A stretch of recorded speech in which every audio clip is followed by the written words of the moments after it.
The following podcast contains strong language.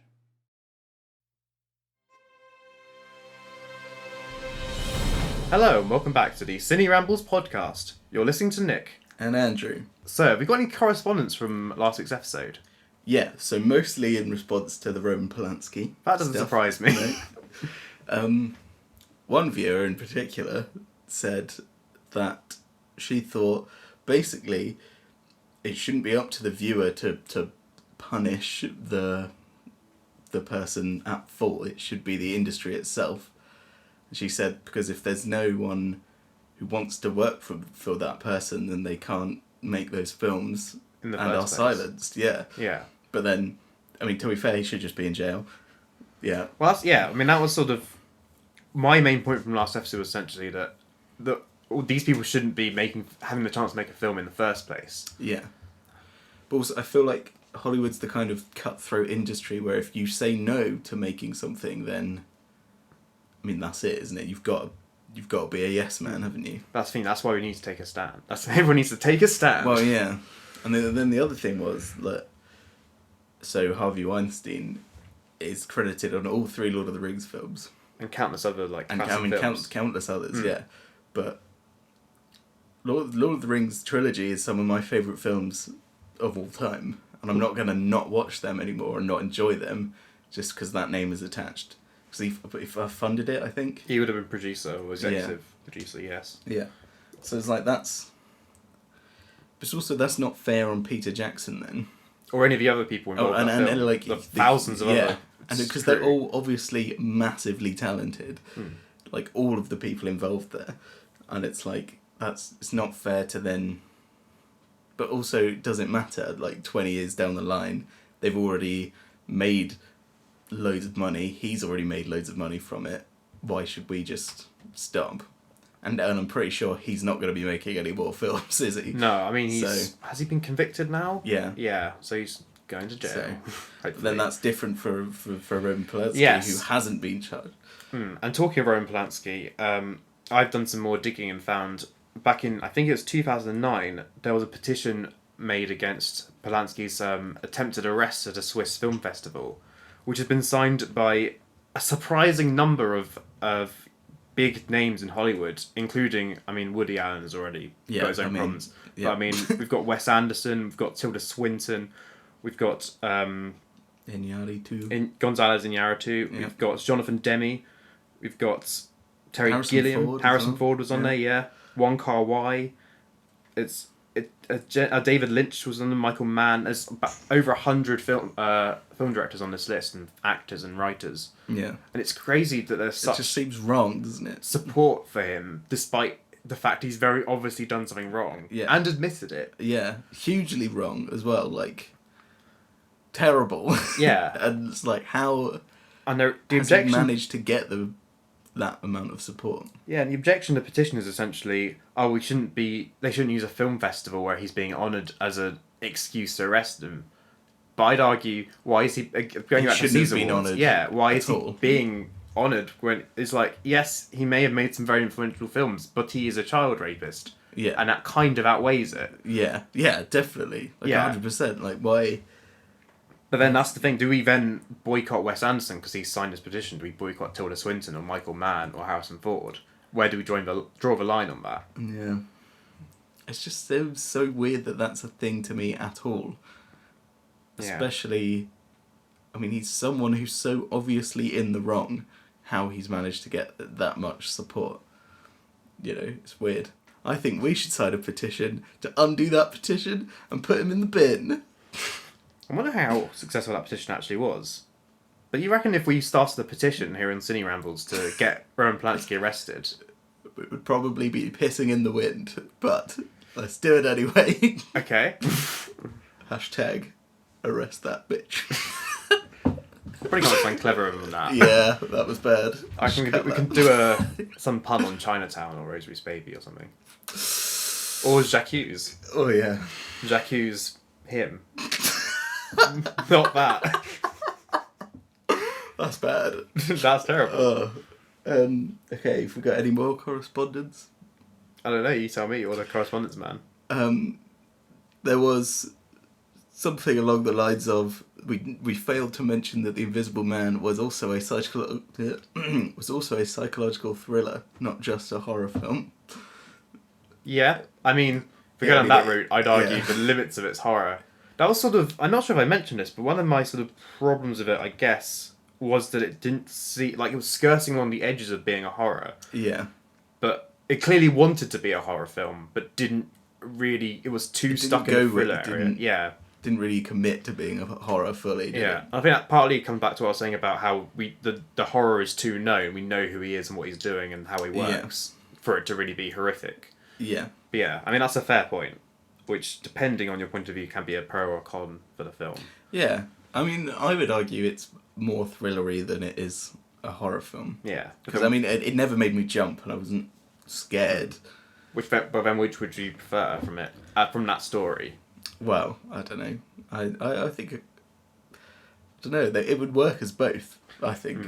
I think because I don't think I actually talked about much about what I'd do to improve the film, which is a fair way to criticise something. Yeah. But I think if they took out all the explanation and seeing the suit and stuff and left it entirely like, is this just in her head or is it? Yeah, because then it would be horror. Then that would be a lot better. And it'd be much more like sort of subjective. It'd be more like Shutter Island-y or Unsane. I think that would be a much more interesting direction for it to take. Yeah, because that's something else this listener said, that she was like, early on, you're like, oh, you don't know if it's in her head. And I was like, well, it isn't. Because we've seen the suit. Because as soon as she throws the paint on him, and as soon as he picks up the knife and moves it when she's off screen, it's like, well, you know that he is there. Yeah, it's specifically the off-screen moment, because that's not from her perspective. We lose the subjectivity because she's not in the frame. Yeah. So that's hard I feel evidence. like it would have been a lot better and a lot more like, oh, this is a real good psychological horror if we were like, we never know if it's in her head or not. Yeah. Like, that could have been really cool. Which then, with the ending, would also make it even more sort of like, I guess, horrific, just because we're like, well, was that action, was it mandated at all? Yeah, was that, if it was all in her head, that shouldn't have happened, kind of thing. Yeah. Because then she becomes the criminal. Like, that would have been a lot better. Okay. Is that the end of our correspondence? Yeah, I think so. Okay, well, in that case, let's get on to the news. Yes. I'm sure, as everyone knows, the hot topic of the moment is the COVID-19 virus. Yeah. Which I'm sure we're all absolutely sick to death of hearing about. Is that a pun? It didn't start as a pun, but as I said that, I realised it was a pun. But yeah, so literally about an hour or so after we finished recording last week's episode, the announcement came out that No Time to Die, the upcoming Bond film, has been pushed back to November of all times. Right. 9 months, is that? 8 months? Something like that. 8 months, I think 8 months, yeah. Because it's coming out in April. So 11 minus 4. 7. 7. This is some good maths. Right, let's... Well, it's not maths rambles. It's Ciné Rambles. Yes, that's true. So I've got a theory about this. Okay. So when it came out, the news article I was reading was like, oh, it's suspected to be because of coronavirus. And I was like, is it really, though? Because that film has had so many troubles, 6 writing credits. It's over 3 hours long, isn't it? It's like the longest Bond film. It also went over schedule by like a year or something. Yeah. Like it was delayed for ages. I think that they were like, we can use this as an excuse to get another 6 months to re-edit it, give it another go, because it's like, I reckon either they think it's a piece of shit and it's going to flop and they've got to do everything they can to make it as good as they can before its release, and they were running out of time and they were like, we can use this as an excuse and get another 6 months to edit it. Because it seems so late in the game. Like, they've released the song, all the trailers are out. Yeah, it seemed like it's pretty much just finished and waiting to go. See, that's... My original thought was maybe it is that, but then of course you have to consider the Chinese market. Because in China, I think they are under like the public lockdown thing, so they can't go to cinema. And the Chinese market's such a massive contributor economically. Yeah. But then... So it would make sense to delay it in that case. Yeah. Well, I read another thing, it was like the the film industry in a whole is going to lose, I think it was $5 billion just from the coronavirus thing. Well, Peter Rabbit 2 has been delayed to August. Oh dear. Oh yeah, I was really looking forward to seeing that one. But I mean, now, Rabbit 2. but now that was also a film with trailers out and ready made to go, coincide with Easter, and I was like, Yeah. oh, but so that's is this just following the fashion, or the COVID-19 must genuinely be a threat? And there have been less people going to the cinema. I can attest firsthand. Yeah, but it's interesting to me, like, for Peter Rabbit thing is a different thing, because that makes me think it is the coronavirus is behind it. People aren't taking their kids out. But before that, I was like, it just definitely felt like they were grasping at straws, especially such a huge film to come out. It's the final Daniel Craig film. Not to mention, people have already made bookings. It was Yeah, close enough people exactly. would have booked their tickets, and were they getting a refund? Probably not. You'd hope so. I'd like to think. But also, it just seems so disproportionate. Like, I mean, you're right that China is such a massive contribution to the ticket sales, but at the same time, it's like they're going to lose a load of money from delaying it so much. The problem is, at this rate, the whole film landscape of 2020 is going to become this barren wasteland. As everything big is going to be pushed back further and further. Yeah. And we're going to have this massive dry spell in the middle of the year. Yeah. So think about things like there's Black Widow, Wonder Woman 84, Yeah. Tenet, Dune. They're all coming out. I mean, to be fair, Dune I think is coming out in November anyway. Yeah. But that's a lot. There's a lot of big name, big budget films coming out this year. Yeah. For the summer, which are all going to get pushed out of the way because everyone's got the flu. Yeah. I mean, it's just weird. It's strange that they've. I mean, but how is Peter Rabbit 2 on the same level as No Time to Die is the other thing. Like, there's loads of other films coming out, like Quiet Place Part 2, Bloodshot, the Vin Diesel superhero film that's coming out this week, I think. That looks like it should be a straight-to-DVD film. I'm genuinely surprised that's in the cinema. Yeah, which is weird. I'm surprised that's in the mainstream multiplex as well. Portrait of a Lady on Fire is still eluding any cinema outside of London, to my annoyance. Yeah, same with Colour from Outer Space as well, isn't it? Yeah, which is strange, because, I mean, we haven't seen it, but would you argue that's an art house film? It's definitely more art house than Bloodshot is. True. I feel, this probably seems a bit harsh, but I feel like is something art house if Nicolas Cage is in it. It can be. I feel like he does something that's going to be a steaming turd or an art house film at the moment. I suppose Mandy's probably Mandy's, art house. I'd call that an art house film. Yeah, that's fair. Because I feel like he is. But I mean, they're interesting to compare Bloodshot and Colour from Outer Space, aren't they? Because they're both, CGI heavy, small films with one famous person in. I mean, that seems like a relatively broad... Oh no, Guy Pearce is in Bloodshot as well. So I suppose that's... I mean, I wouldn't as the obvious bad guy from the trailer, which is really dumb.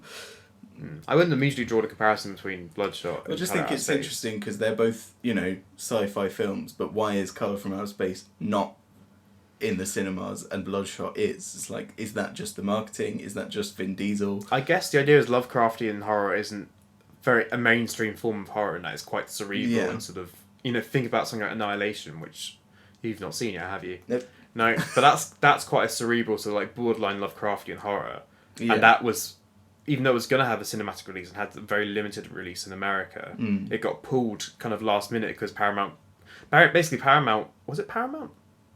Whatever, Paramount or Universal, but they basically they saw the cut of it and went, okay, well, if you make these changes because the mainstream audience is going to find this weird, and Alex Garland, the director, was like, no. And then they sold it to Netflix, didn't they? Yeah, that's the thing. They're like, okay, well, if you're not going to cut it, we don't feel comfortable putting it in the cinemas.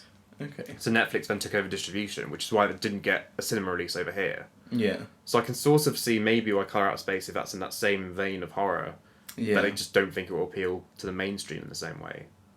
But I think that's not giving us enough credit, really. No. Especially with Nick Cage. I feel like, but I mean, he's a big name, isn't he? People would come to see that, even if they had no idea about Lovecraft or whatever, the novel. just because he's in it. They'd be like, oh, it looks like a cheesy horror film with Nick Cage in. Yeah, that sounds fun. I think a lot of people would go see it if they gave it the chance. Yeah, which they're just not risking it, are they? No. Okay. Have we got any other correspondence or news, or is that it? No, I don't think so. Okay. And if you do have any comments or questions you'd like read out on the show, you can drop us a comment on YouTube or send us an email at cinerambles@gmail.com. Any reviews, any opinions, any responses to the show, any criticisms even, we're happy to read out whatever you'd like. So on to our review for the week. Now, Andrew hasn't seen any films. No, haven't managed to. No. Been working hard. And the only recent release I've seen is Onward. Okay, well, we can talk about So Onward. yeah, we'll talk about Onward. So it's the latest Pixar release. Yep. Tom Holland and Chris Pratt. Yes. And someone else. Julia Louis-Dreyfus of Yes. Seinfeld fame. Yes. Who's also in Downhill, so she's sort of had a mini career revival at the moment, which is interesting. Yeah. Well, I don't know. Was she in much? I don't think I've seen her name around much. I've seen her in things. She was in Curb Your Enthusiasm in like the old, certainly like season 2 I was watching recently. Okay. That was 2001 or something. Yeah. But yeah. Okay, so anyways, Onward. So essentially it's the plot of in the sort of Lord of the Rings-esque world where there's magic and adventure and quests, they then learnt to have electricity and became the current world. Yeah. So it's basically our world as of today, but with mythical, the generic fairies, elves, and all that. Is it like Bright? Do you know that film? I never saw Bright. Okay. But because I mean, it possibly. looks like in a very similar vein, but this one's aimed at kids. Yeah, I mean, I find it was a strange sort of combination. I sort of see where they're going with it. Cause there's a common thing with Pixar of like creatures, but aren't human in a human world, like in Monsters Inc. Yes. But it almost felt like, are you sure you don't want to just make them humans? At points, because is there any point of them being elves? The main characters are elves, which are basically elves, right. They look human. They've got blue skin and long big ears. noses or whatever. Yeah, and that was. I mean, there are fairies and manticores and lots of other creatures in that. It's like, that's fine, but humans are also a part of that. Yeah, they were in Tolkien as well. Could be there as well. Yeah. But yeah, but I mean that's a minor quip. Yeah. Yeah. Well, because the other thing what I was going to ask is it pure animation? No. No. I think there's nothing they do there that you couldn't do. There's one set piece at the end which is very cool. But I mean, it could we have seen similar things done in CGI. Okay. But yeah, I mean the fact that, as I was saying, that the elves could easily be humans, and that so much of the world is just the real world essentially. Like there's what little magical, that seems harsh. What magical stuff's in it? It could easily have been done with CGI. It could have been a live action film. Okay. I think that's fair to say. But yeah, so the main plot is basically these boys who've lost their father on their 16th birthday, or one of them's 16th birthday, they get his magic staff and find a spell which can bring him back for 24 hours. Yeah. But it goes wrong, so they have to go on a magical quest to find another, I think it's called Phoenix Stone, to use to bring the rest of him back before he expires. Like milk. Yes, exactly like milk. Okay. But yeah, so that's the setup, and the idea is essentially we've got these brothers on a road trip. One of them's into D&D, and one of them is all shy and timid and doesn't, want to be cool. Sorry, wait. The one who's into D&D... Oh, yeah. Isn't the shy and timid one? No, so Chris Pratt's character is like the boisterous one. Yeah, sort of this almost like stoner kind of like... Yeah. But that's the other thing. So D&D sort of exists in this world under another name. Right. But it's based on real life in their world. Okay. So he uses the cards and items and characters from D&D as his guide of where to go in real life, and that works. Sorry, what? So for example, in D&D, in all their version of it, I can't remember what they called it. Yeah. But they, magic is a thing, and it's like, and here's in the book, here's all the spells. But if you read those spells out in real life, in their real life, they will work as in the game. Okay. Yeah, so they use the D&D, like the equivalent of the player's handbook, as their guide for teaching each other the magic. And also, so we need to go, the location of this Phoenix Gem is known by the Manticore. It has this Manticore's Tavern, it's a card in the game. And then they go to the Manticore's Tavern, and it's a real place. Only now it's become like a sort of a fast food, like a sort of a chained restaurant aimed at families and stuff, which is a joke. Yeah. But it's like, hang on, why does this exist? Like, what? It's strange that a game that's, a fantasy role-playing game is based on their version of real life. That seems... It's a strangely incongruous sort of I mean, it's sort of, you kind of end up forgetting about it in the end, but it seems like such a strange concept to think about. It sounds to me like they've tried to do what Stranger Things did, but they've confused themselves and not managed to pull it off. It hurt itself with its confusion. Yeah, but like in Stranger Things, because they're kids, they assign names to things in the real world from D&D, like the Demigorgon.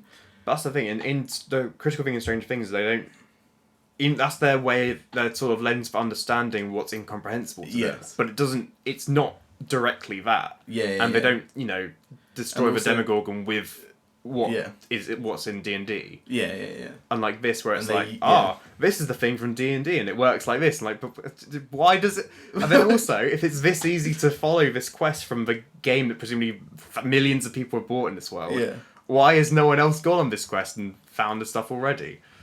That's really weird. Yeah. It's also weird that Dungeons and Dragons has become popular enough to be in a Pixar film, but also to be like the cool brother is depicted as the one who plays D&D now. Like, that's such a huge change from 10 years ago when it would have been the nerdy loser who's the only one who plays D&D. And now it's completely the other way around, because now the nerdy loser's like, I don't want to associate my brother who plays D&D because he's so uncool with the jocks kind of thing. Yeah.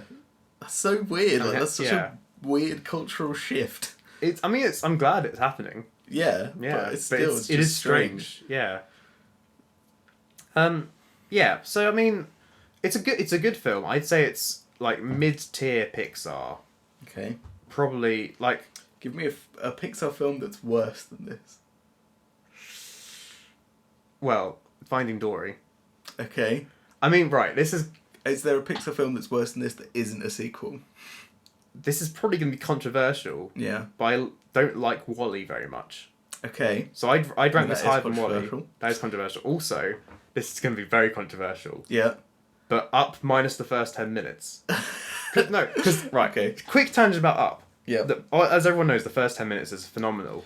I wrote an essay on just the first 10 minutes of that film. For my, 3,000 words on just the first 10 minutes of that film. It's that good. It is spectacularly good. But the rest of the film, it's not bad. Okay, but it's just, it doesn't anywhere live up to that first bit. And the thing is, if that first bit didn't exist, Up would not be, I say, would be at the top of the sort of ranking of Pixar. I think it would be... When you see, on Reddit, the only time anyone ever talks about Up is about the first 10 minutes. Yeah. And beyond that, there's nothing. Without it, it's a relatively sort of generic kind of adventure flick. I mean, it's good. I enjoy it's fine. It's enjoyable, but it's relatively... It's nowhere near as good as a lot of other Pixar output. Yeah. It just shows you how good that 10 minutes is to elevate that film. As high as it is. Yeah. But I mean, so compared to, say, Ratatouille and Toy Story 2, I normally quote as my favourite Pixar films. It's Toy Story 2? Yeah. Really? Hang on, quick side. Toy Story ranking. 1, 3, 2. Have you seen 4? No, I haven't seen 4. Hang on, you don't like 2 much then? I think it's okay. It's just the least good. Wait, I want to talk about this. You think 3 is better than 2? Yes, I do. Explain yourself. To be fair, I've seen 3 a lot more recently than I've seen 2. See, because I've only seen 2 twice, I think. Because other people have explained this in better detail than I can at the moment. But basically, 3 is essentially the same film as 2. Right. In the sense that they're happily in Andy's attic. Bedroom. That's the word. But then one of them gets separated. Or no, they all get separated kind of from there, and then Woody's sort of fighting between these two, being with the rest of the toys or being with this new owner who will care for him. And it's we've got to get back to Andy's room. It's but maybe I'm happy here. And that's sort of, that dynamic is in both. But in Toy Story 2, it's done better. Point. Do you think? Yeah. I find Toy Story 3 is a lot more manipulative than 2. It is. Which, I know there's, cinema is the machine of manipulation. But Toy Story 2 is so much more organic with how it worked. With Toy Story 3 is oh look, they're in the rubbish dump, they're going to be burnt. Oh, you sad yet? They're going to be burnt. And Toy Story 3 is they're just, they're just doing their own thing. We don't need to artificially put them in an incinerator. No, you've actually mentioned that. You've elevated 2 in my... Because all I remember from 2, or how I picture it in my head, is just... Oh yeah, it's the middle one. and I never liked the fat guy because he's just weird. Oh, you mean Al? Al, yeah. But he's such an entertaining villain. Yeah, he's a good villain. Yeah. And also the old man's really creepy. I mean, I do have a the old man. What the guy who cleans them up? Yeah. That's the same model as the Jerry from Jerry's Game. Yeah. Yeah. Do you find him creepy? Just these weird big eyes. And I don't know. I find him a bit creepy looking. I found it scene really satisfying when he's been cleaned. Yeah. That's a good scene. There's a lot of it. Well, I think I've got a slight bias to Toy Story 2 anyway, because when I was growing up, I remember we went to Woolworths and me and my sister were allowed to buy like one VHS each, and I bought Toy Story 2. Yeah. And so that was my VHS. Yeah. And I watched that film as a result so much from my childhood. Okay. So things like that cleaning scene and like the opening Buzz Lightyear video game, I like these properly nostalgic images for me. And I see them like, oh, yes. That's the one with Barbie, isn't it? Yes, in the shopping, Yeah. in the toy barn, yeah. Yeah. Okay. I mean, I feel like I need to rewatch them, and then I also wanna... haven't seen 4. Yeah, I'm just assuming it's not as good as 1, 2, or 3. I would rank them as 2, 1. Oh, that's interesting. 3 or 4. I think 3, 4. I 2, think 1, well, 3, 4. 4. So 4's not a bad film, but it does feel there's something hollow about it. What I feel is like 3 was like, oh yeah, this is the final chapter. We're saying goodbye to Andy. Yeah. I feel like that was they'd closed the door on it, Exactly. and then they were like, oh lol, we're back. Yeah. So the thing was, yeah. So 3's about like moving on to a different owner. Then 4 is about Woody, because he keeps having these things around to separate from the toys and do his own thing. Yeah. 4 is exploring that, and like maybe he should leave the toys. Right. Is essentially where that goes. Oh, I don't know. But But 3 is just such a good ending to that arc. Exactly. Isn't it? 4 because it's like he's literally like goodbye.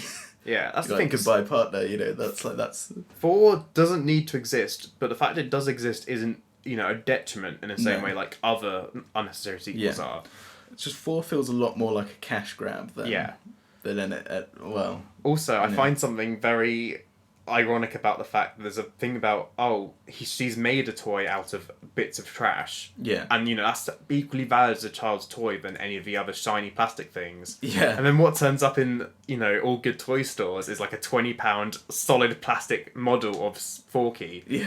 Yeah. To buy. It's like I can't believe how much you missed the point. Like completely soared over the top of the point, landed in the pond somewhere else. Like. Yeah. Were we talking about Onward at some point? Yes, we were. Yeah, aside. But yeah, some mid tier. Okay. I'd say I'd give it sort of like an 8 out of 10. Right. One of my favourite Pixar films is Coco. That is a good one. I keep forgetting that exists. That's good. Everyone forgets it exists. Which is weird because when it came out, it was so hot, and then it's huge sort of as well. It was like one of the highest grossing films in Mexico. Yeah. As I think. Yeah, like made a shitload of money in Mexico alone. It's like that's that massive. doesn't surprise me. But I remember I was talking to someone recently about I think Pixar's been on the decline since Inside Out, and they said, "What about Coco?" I'm like, "Oh yeah."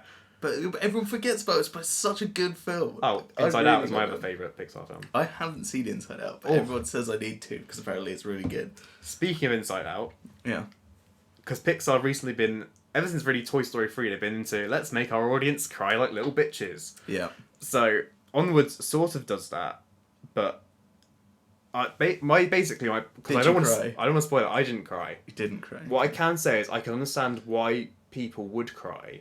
Yeah. But I think, okay, I'm not going to spoil it. But basically, what I'm going to say is, considering the theme of the film, yeah, you can work out roughly what it's going to be anyway. You can sort of see it coming. Yeah. Unlike, I'd argue Inside Out, it's less obvious, which is probably one's made me cry the most. Right. But also Inside Out, I feel is a lot more of a universal thing. So I think more people like to cry at that. Well, I think Onward, you sort of have to have specifically experienced the backstory of the characters for yourself to have that relation to really. I mean, I feel why it's sad, but it didn't hit me in quite the same way. Yeah. The other thing as well is, unlike say Inside Out's sad moment is sort of about at what we'd call the lowest moment of the character, like it's sort of near the middle. Well, this is the end, and it's a bittersweet conclusion. Right. So it doesn't have that same weight. Well, Inside Out just made me miserable. I mean, in the good way. Yeah. But this was more of like an uplifting kind of sadness, like happy crying. Yeah. So I didn't cry, but I can see why people would. Which I'd argue though, sort of making that more of a specific. Because that's the one thing I didn't really like about Pixar recently, with the sort of trying to make you cry. Is it's the emotional manipulation again, but it seems so sort of forced, doesn't it? yeah, like they're really they're like, trying to make you cry. yeah, but like also almost being like cheating by being like, oh, we're gonna do something that everyone, you can't help but cry at. It's all like kicking someone in the balls and being like, oh look, we made you wince over in pain. Like, yeah, because you kicked me in the balls. Yeah. Well, this is a lot more of a tactical kick in the balls. Yeah. Which I think is at least shows a bit more skill. More. Not that Inside Out. This is really difficult to talk about without spoiling either.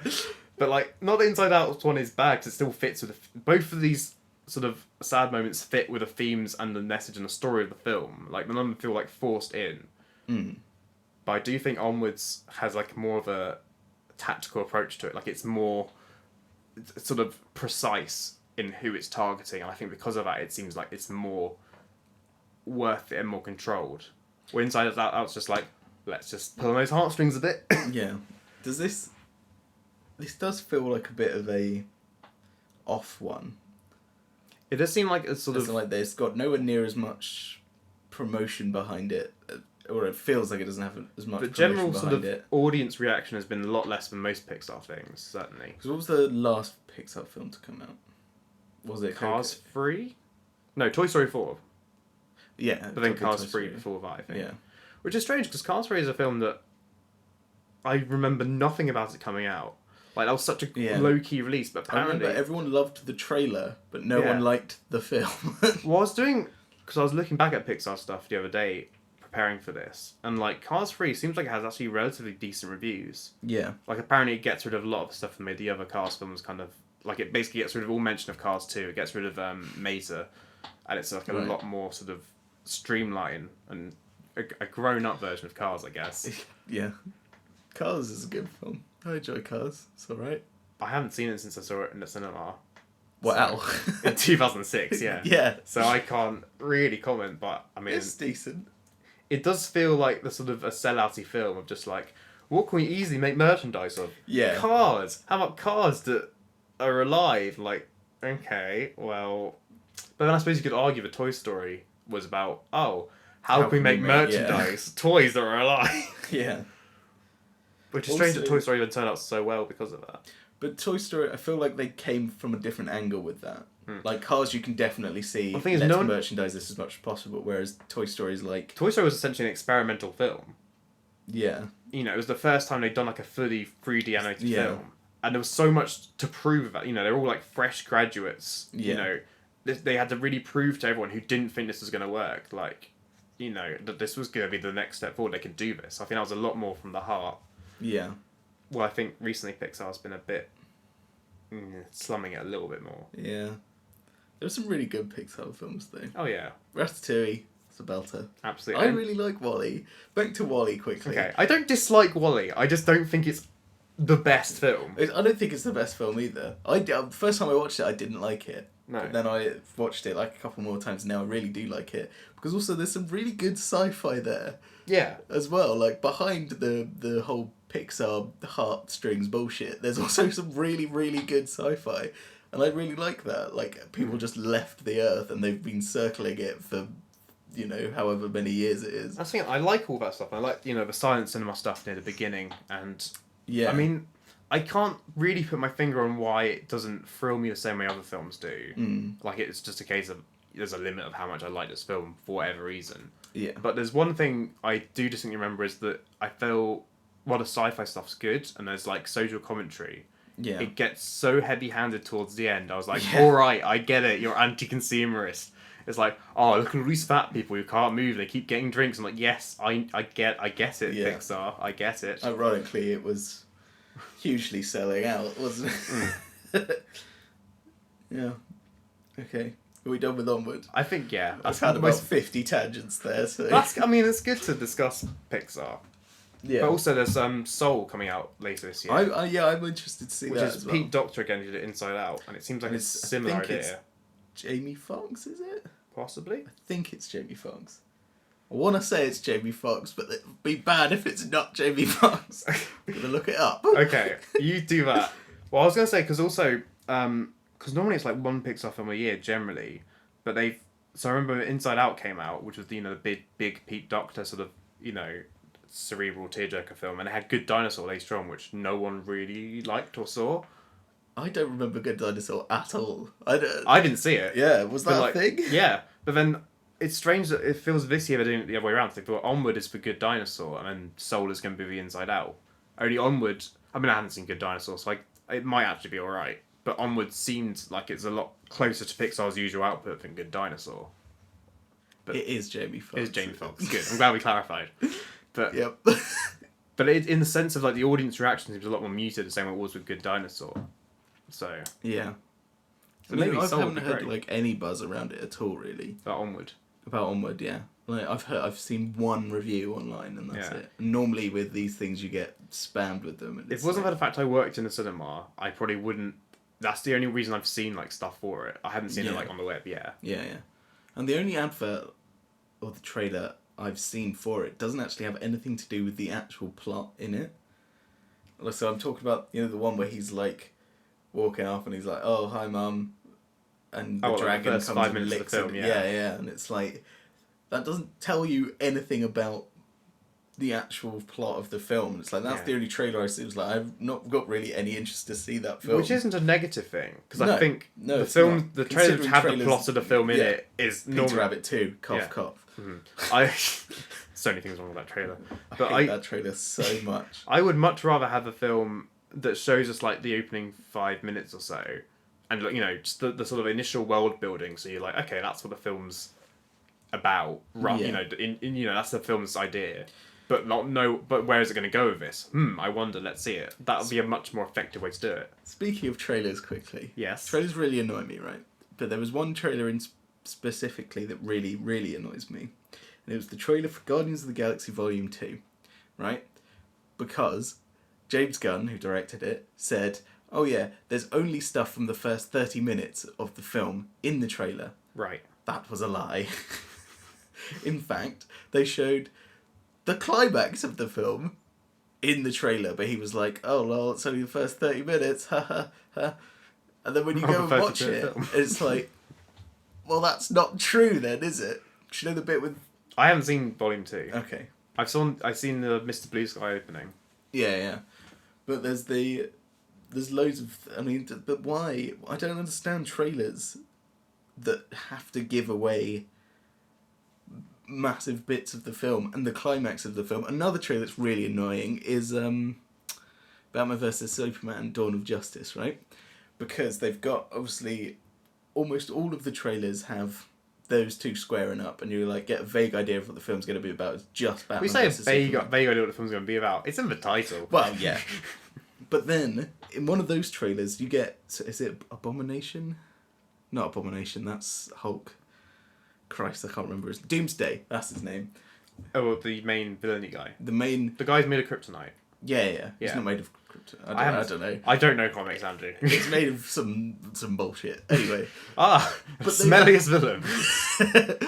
But they show him in the trailer. It's like, that would have been a semi-decent twist, and then you can see how they have to unify. But it just spelled out the entire plot, because it's like, oh yeah, they're going to have a little bit of a fight, and then Doomsday comes out, and then they're going to fight him, and that's that. It's like, okay, I've now may as well not watch this film, because I've seen this trailer. It's like, if they hadn't have revealed him in the trailer, it would have been a semi-decent twist in that film. That's what seems so strange about the whole concept of putting things in the trailer like that. Because it seems like, if we show people what the climax is, they're like, we want to see how we got to that point. Like, no. If you show the lead up to it and then not show where it goes, people go like, I want to see where that ends. Which is a much more effective way to get them into the cinema than being like, okay, well it ends like that. Okay, well I can fill in the blanks. Cool, seeing it, thanks. Yeah. Well, otherwise like, okay, well that's our setup. I want to see how it ends, because the trailer's not telling me. Yeah, but can you imagine watching a trailer for, say, Empire Strikes Back, and in the last 3 fucking seconds of that trailer being like, Luke, I am your father. Just the end of the trailer. Like, what's the point in then seeing that film? Yeah. And it's like, but they want to see how we got to that. And it's like, no, that's a huge spoiler. That's a huge part of the film, like a pivotal turning point for the characters and everything, and you've just ruined it in the trailer. So that's become a much more common thing. Like, trailers are terrible. Speaking of trailers, shall we move on to our new segment? A new segment, Andrew. Tell us more. It's called Trailer Park. Woo. We're about to watch the trailer for Black Widow. Which I haven't seen before. You haven't, No, I haven't seen before. So this can be a blind reaction to a trailer. So this is going to be a new thing to do if there's a big trailer out. We'll do a little intro, an idea of what we expect from it. Yeah. The background. Then we'll go and watch it and come back. And just initial thoughts and reactions. Okay. Okay. Well, what do we expect from it first? So watching Black Widow, aren't we? Yeah. Yes. Explosions? Yeah, so Black Widow. So this is the standalone Black Widow film, presumably. Yes. So Is it's it a prequel. Prequel, yes. Well, yeah. for obvious reasons. Yes, for reasons which I'm sure if you know, you know. But yeah, so I'm assuming it's going to be more of a sort of an espionage spy thriller. Yes, thing. so I think... Like Disney does James Bond. Much you know of Black Widow, but she's was a Russian spy or whatever. I know from Avengers Assemble and Endgame, yeah. the main points of reference for her. Yeah. So she was... Oh, Winter Soldier, but I've forgotten most of that. Yeah, that's a really good film. It is. It's a genuine... That's also quite sort of espionage thrillery kind of thing. Yeah. So I reckon it might be like that. I think it will be more like that. Yeah. Yeah, Winter Soldier's a really good film. Anyway, I feel like, it's going to be their attempt to do some sort of espionage thing. She's a spy. She's not really the super... I don't know when it's set. I think it might be post-Avengers. Because Tony... So it's going to be mid-2010s then? Roughly, I think, because Tony Stark's in it. Right. As Iron Man, I think. Hasn't his contract ended? I think it has to be... His contract's ended in Avengers, but he can sign on to... Oh, because I one-offs. And again, this is a prequel, so... Yeah, but then I thought he'd be like, right, no more films after Avengers kind of thing. Nah. He moved on to Doolittle, which was clearly such a better project. Well, but also, gets given 10 million quid every time they want him in a film, so it's like, do I need a new pool? I'm sure they pay him in dollars. So, well, yeah. Do I need a new pool? Yes. I've got 5 already, Marvel, but he can't be asked to clean the pool as they're trying to get dirty. He's like, right, I'll just buy a new one. Yeah. Just fit it in. No, he doesn't buy a new pool. He buys an entire new mansion. Oh my god. Anyway, right, let's watch this film. Yeah. Film? Christ. This trailer. So we've just watched it. Just finished the trailer. Boom! Bang! Explosions! Guns! So the immediate problem I realised is she's like, oh, I've always been running. I'm not going to run anymore. That's from something as well, isn't it? Well, I don't know. But the problem is, Sonic, isn't it? You're right as well! It's from Sonic. Anyway, my problem with that is like, oh, she's got... Black the Widow! She's got a face-off against this guy. Alec Horn. Will she survive? Yes. She will. Well, I mean, that's the inherent problem with any prequel, though. Well, yeah. So, I mean, that's not specifically its fault. No, it's not its fault, but I feel like that if they rely... Well, by the looks of that trailer, they're going to rely on this big climactic scene of her versus Taskmaster, of which there is only one possible outcome. I cannot wait for a conversation with her at Taskmaster. It's like, you have to eat all of this cheese in this room. You have 2 minutes. Okay, yeah, I mean, it was okay. It looks like a generic Marvel film, doesn't it? It seems... It gave me quite... for some reason, it gave me Inception vibes. How come? You know, like the bit in the snow where they're all in the snow... Just... Okay, so anytime they're in the snow, that's Inception. Well, no. If you compare that to the Inception trailer where it's jumping, like, from city to being on a train to being in the snow, it's like... That just felt very Inception-y to me. I mean, it seems... Cause I thought it'd be like a more of a relatively grounded spy espionage thriller thing. But that seemed a lot more, like, superpowered. Like, oh, we're flying through the air and hanging on a helicopter. It's like, There doesn't seem to be any particular superpowers in it. No, but like it just seems a lot more good, I think. Yeah, but it's still, the kind of things that even Jackie Chan would like gawp at in terms of like just unrealistic kind of stunts, which is like, well, you might as well have superpowers if you can do that. Yeah, that's true. I think Taskmaster's an interesting choice for a villain. Yeah. So okay, fill me on Taskmaster because I'm just familiar with the game show from Dave, which I'm assuming isn't related. No, not at all. So Taskmaster, his powers is that he studies the superheroes or whatever and can then recreate their moves almost perfectly. Obviously, he hasn't got the same superpowers or whatever. Right. So in the Spider-Man PS4 game, he sets you loads of tasks, and you do it, and then he comes to fight you, so he can like watch you and learn Is he your voiced moves. by Alex Horn in the video game? No, he's not. Oh, And then you fight him, and he uses like the same moves back against you, right. and he's like predicting your moves or It's whatever. just Dark Link then. Yeah, pretty much. Dark Okay. Link, the supervillain, and he's like an Coming assassin soon or to whatever. Cinema near you. Yeah, he's quite cool because he's like in the Avengers cartoon. He like goes up against Black Panther and Spider-Man and Captain America all at the same time and holds his own. You know, he's like a So is that the sort of weird dark Captain America we saw in the trailer? yeah. Well, in the trailer, there's also David Harbour who's playing Captain Russia. I guess. Is it Captain Russia? Well, that's what I'm assuming because he's in. So Red that's what happens instead. after Stranger Things when he gets teleported. Yeah, he's now in Red. It all connects. It all connects. But yeah, there was that bit when she's on the bridge and there's the dark figure which has a Captain America shield. And Yeah, so that's Taskmaster yeah. doing Captain America. Because she says in this trailer, she's like, "Oh, before I was an Avenger, I made a lot of mistakes." So I'm guessing this is post Avengers, especially if Taskmaster has the shield, the Captain America-esque shield. Unless because I mean, Captain America's been around since the 40s, unless he's just sort of that's the only one he's seen and copied. And it's like, right, I'm just gonna hang on to this then. Yeah, I mean, you could argue anything. I mean, I have no place to discuss the histories of Marvel. I have no idea where it could be going. Would you see that No. based on that trailer? Would you want to go and see No, that? even if I didn't know it was like a Marvel film, it just seems like it just seems so generic. It does seem very generic, doesn't it? Because going And back I think to they're saying, playing a lot off just the, oh look, this is Black Widow. This is our second female-led superhero film, and it's one with a character you all know and love and whatever. so yeah, like going back to what we were saying last week about the best part about the Avengers was the writing and the character interaction over the action itself, Yeah. and that at least based on the trailer seemed like so much of the wham bang action explosions, and the character itself doesn't seem like there's much going on there for her to do. Like the quieter. I mean, there's a bit at the end with her family, but I mean, like there's. So presumably there's not going to be any of the other Avengers in this. Oh, you said Iron Man's in it. Iron Man, he's credited in it. Okay. I haven't seen any of the other trailers because that turns out that's the final trailer, not the first trailer. Oh.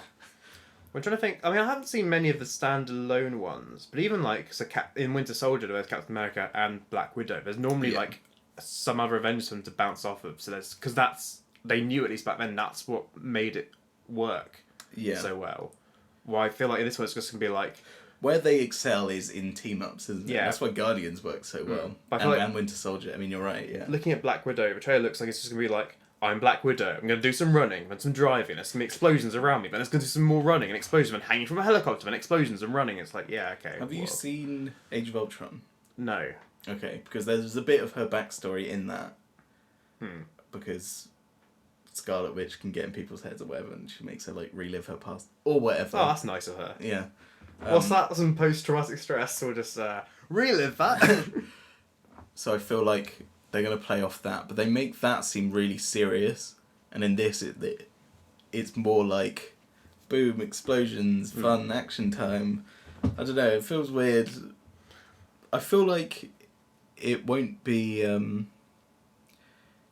I could play to this. I don't know, because Winter Soldier is so good, and that's like very different to a lot of other properties. At the very least, what you were saying about how trailers give away the whole plot, you can't accuse that trailer of giving away the plot because it was so incomprehensible throughout all its explosions. Yeah. I have no idea what it's going to be about. Well, so it can still tell you what is going to happen in the end, though, isn't it? Like, as I said, she's going to go up against Taskmaster 1v1, and she's going to win. Because... But how? Well, does it matter? No. Well, not to me, at least. Yeah. I don't know. I feel like... But then we're not the target audience at all. Well, I'm not are the we? target audience, certainly. I don't feel like I am either. I But feel you like at least know the comics and know I know the the stuff. and I know the character, and she is a good Black Widow, and I feel like, yeah, it will be fine. Yeah. I can't see it being like I don't think it's going to be a hit. huge. This is what the second post Endgame film. What was the first? Far From Home, Spider-Man Far From Home. Oh yeah, which I saw wasn't very good. It was yeah. But I feel I've said like from Endgame, that was the big ta-da end moment. Yeah. It's only going to be down from here. I feel. Well, I also feel like they're They're like scratching at straws. Like Far From Home was like, it was okay, but it wasn't. But also, where like Peter Parker in that, or not Peter Parker, Spider-Man in that just didn't really. It felt like he shouldn't have had any trouble with that at all. He's just fucking fought Thanos. Like, because Endgame is like, it's the big conclusion of this long story. So anything we're doing now is only going to be like just like little spin-offs and filling in the gaps, and that was the end of the story. So it's either going to be like little sort of essentially meaningless little like, well, this is what happened with Black Widow, or this is what happened with Spider-Man, or it's going to be we're going to have to start a new MCU entirely, which they are planning to do. I don't know. Which seems like a waste though, because I mean, well, because now they've got Fox though, they've got all the X-Men and Fantastic Four to introduce again. Fucking X-Men just. They need to let it rest. They just need to let it die. That's the X-Men There's films. some fantastic X-Men films, and Logan is brilliant, I think. X-Men was like the one superhero franchise that I was always like, I've got time for you. I didn't watch Apocalypse. That's sort of where I stopped. But I didn't watch Apocalypse, and I haven't seen Dark Phoenix either. No, well, the trailer for that looked awful. Yeah. Days of Future Past, Logan, First Class, X2 First Class were really all good. Really good. X2's really good as well, actually, yeah. Even Last Stand I thought was fine. Last Stand's okay. Yeah. I mean, to be fair, I watched it when I was like 13, so maybe nowadays I'd hate it, but it was fine when I watched it, Yeah. I'm the Juggernaut, bitch. Oh, God. But also, like, that paired with Tobey Maguire's Spider-Man, like, really kicked off the whole superhero thing that's lasted 20 fucking years. Sam Raimi's Spider-Man's still really good. It holds up, yeah. Like, I watched these second things into that are like... Spider-Verse, really. Yeah. Into Spider-Verse, again. What a brilliant film. That's my favourite Spider-Man film, I think. I mean, it has to be. It's so good. Not to be a dictator of opinions, but if it isn't your favourite Spider-Man film, what are you doing?